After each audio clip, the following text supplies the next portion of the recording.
The funeral home was bathed in a sorrowful hush. Soft rays of daylight streamed through the stained glass windows, casting colorful patterns on the polished floor. But the vibrant colors felt out of place in the sea of black somber faces, empty eyes and voices that murmured in low, polite tones. It was the final goodbye to the man I had spent nearly 5 decades of my life with. The man who had been my partner, my confidant, my everything. And now, he was gone.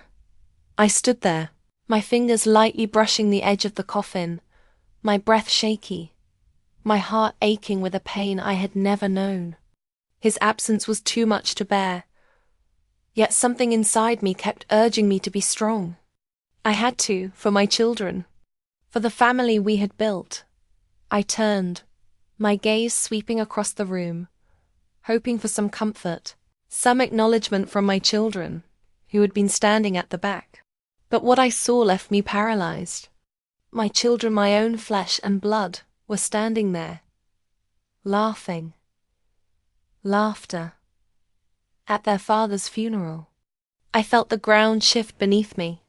It was like the room had tilted, and suddenly I was standing on a precipice, about to fall into an abyss I couldn't even begin to understand. The laughter wasn't loud, but it was unmistakable. Their whispers, their soft giggles, as they exchanged some private joke, as if they were at a casual gathering, not at the memorial of their father. My heart shattered. This wasn't just grief, it was something worse. Indifference. Or worse, disdain. I tried to keep my composure, but the tears welled up in my eyes, threatening to spill over. What had happened to us? What had happened to my children? The family I had spent years nurturing, the relationships I had carefully built. Now it all seemed like an illusion. I tried to keep my distance, not wanting to make a scene, but their laughter echoed in my ears, louder than anything else in the room. I felt the sting of betrayal in my chest, an ache that had no name. And then, as if to further humiliate me, one of the attendants approached with a small envelope in his hand.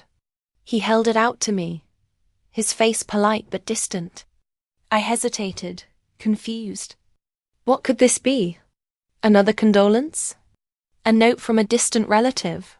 With trembling fingers, I tore open the envelope. Inside, I found a letter. My husband's handwriting. My heart stopped. He had written me a letter. The letter I had never expected. The letter that would change everything. The paper was thin, aged, and I felt an odd sense of dread as I unfolded it. I could hear my heartbeat in my ears. It wasn't a formal goodbye or a comforting message. It was something much darker. My eyes scanned the page, my hands shaking uncontrollably as the words jumped off the paper. I'm sorry, but I've been living a lie for years. Those were the first words that greeted me. My mind immediately reeled, trying to make sense of it. A lie? What did he mean? As I continued reading, the weight of his confession sank deeper into my chest. He confessed to an affair. A long one. A betrayal that had been hidden in the shadows for years, while I had been obliviously devoted to him, thinking our marriage was the rock-solid foundation it had always seemed. He had spent countless nights with another woman, someone I didn't know. Someone who had come between us. I couldn't breathe. My vision blurred. It felt like the ground beneath me had disappeared, and I was free falling into an abyss of confusion and hurt. I stumbled back, clutching the letter tightly in my hand. My children, still oblivious, still laughing, didn't notice. I could hardly hold it together as my world began to unravel. The man I had loved, the father of my children, had kept this secret for so long. But that wasn't all. The worst part was yet to come. He had also been involved in shady dealings, hidden finances, and a life outside of the one I thought I had shared with him. The house we lived in, the life we built, it had all been a facade. He had been leading a double life, and I had been the fool, the woman who believed in his false smiles and promises. My breath hitched in my throat. A cold sweat broke out across my forehead. My hands were clammy as I held the letter in a vice-like grip.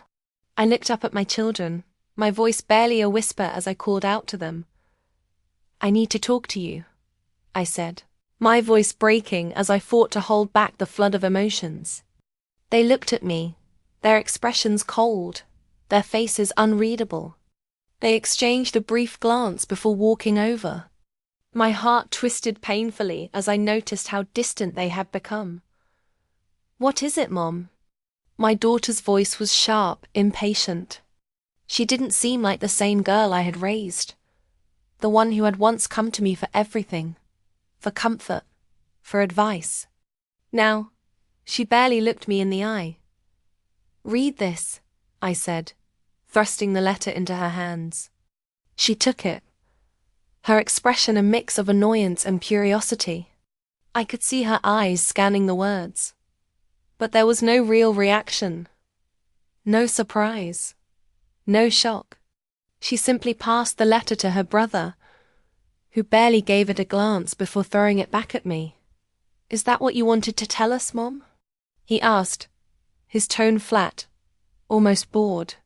He didn't seem fazed in the slightest. There was no sympathy in his eyes, no empathy for the pain I was clearly feeling. It was as if the entire situation was just another inconvenience in their lives. My heart broke. It shattered into pieces. I couldn't believe what I was hearing. "Do you know? Do you know everything?" My voice cracked as I demanded answers. My daughter met my gaze for the first time, her face unreadable. "Yes," she said, her voice cool and detached. "We've known for years. We didn't want to tell you.